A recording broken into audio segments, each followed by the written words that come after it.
예, 선거를 불과 4개월 앞두고 국무총리, 법무부 장관, 행자부 장관을 전부 민주당 당직을 가진 분들로 채우는 것에 대해서 비판과 논란이 일고 있습니다.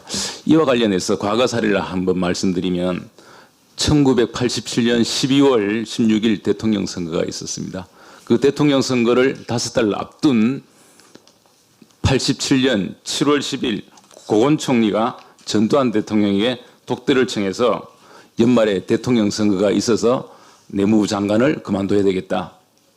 민정당 당직을 가진 사람이 내무부 장관을 하는 것은 적절치가 않은 것 같습니다. 하니까 전두환 대통령이 그렇게 하라고 하면서 당시 국회의원으로서 장관을 하던 6명을 다 바꿨다고 그럽니다. 조기상 정무제일장관, 정무장관도 바꿔야 된다.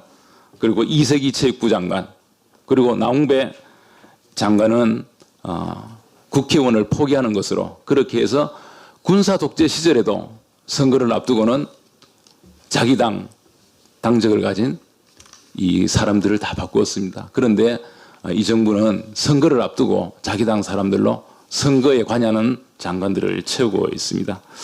그리고 문희상 국회의장 발언 관련해서 한 번 더 말씀드리겠는데요. 문희상 의장께서 인터뷰한 내용 따옴표로 말씀드리면 지금까지 중요한 선거제도가 바뀔 때 한 번도 합의된 적이 없다.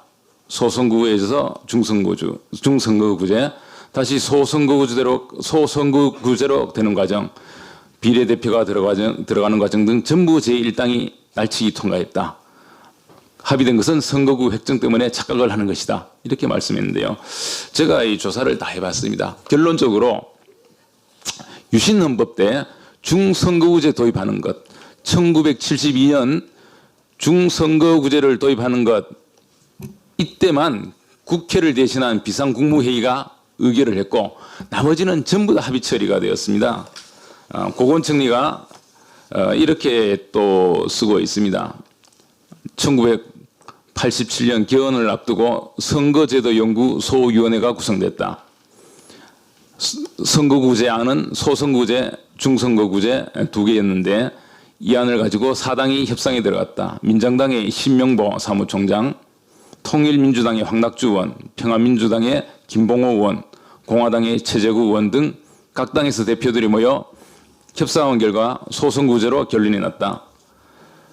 88년 3월 8일 소선거구제를 바탕으로 하는 의원선거법 개정안은 4당 합의로 국회를 통과했다. 우리 정치사에 한 획을 그은 일대 사건이었다. 결국 중선거구에서 소선거구제로 가는 것은 4당이 합의한 그야말로 획을 그은 사건이었고 당시에 결국 그 합의 처리가 되지 못한 것은 전국구 의원 배분 방식 그다음에 부재자 투표제도 이것 때문이었지 중요한 소선거구제로 가는 것은 다 합의가 됐다.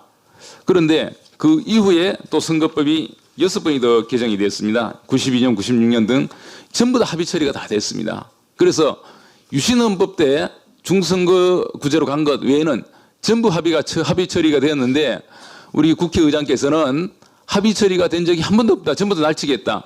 어떻게 인식을 가지는지 만약에 군사 독재 시절에 합의 처리가 안 된 적이 한 번 있었다 하더라도 그것은 군사 독재 시절이니까 이제는 합의 처리가 돼야 된다. 일방적 처리, 날치기, 강행 처리는 안 된다고 하셔야 될 분께서 그 옛날의 내용도 전혀 다르게 파악하시고 날치기를 하겠다고 국민들 앞에서 날치기를 하겠다고 공개적으로 선언을 하는 그런 그 발언을 하고 계시니 참으로 참 안타까운 생각이 든다. 그런 생각이 들고요. 그리고 현행 그 선거법, 공수처법에 대해서 한 말씀드리면 이 정부 들어와서 소득주도 성장, 탈원전, 또 뭐 4대 강국 파괴, 비정규직 제로, 뭐 외교 안보 정책 여러 가지 많은 정책 실패를 했습니다. 그런데 이 정책들은 그래도 이념적인 것이었지 불순한 의도를 가진 것이었다고는 생각하지 않습니다. 그런데 지금 공수처 이 선거법은 그야말로 정권 연장이라는 불순한 의도를 가지고 그리고 정말 추악한 이 밥그릇 챙기기 이런 불순한 의도를 가지고 이 법을 강행을 하려고 하고 있습니다. 지금까지 실패한 많은 정책들은 그야말로 불순한 의도가 아니라 어떤 이념 편향적인 것이었다는 점에서 그나마 우리가 좀 우리가 평가할 수가 있지만 지금 이 선거법과 공수처는 정말 있을 수 없는 일이다는 점을 지적합니다. 이상입니다.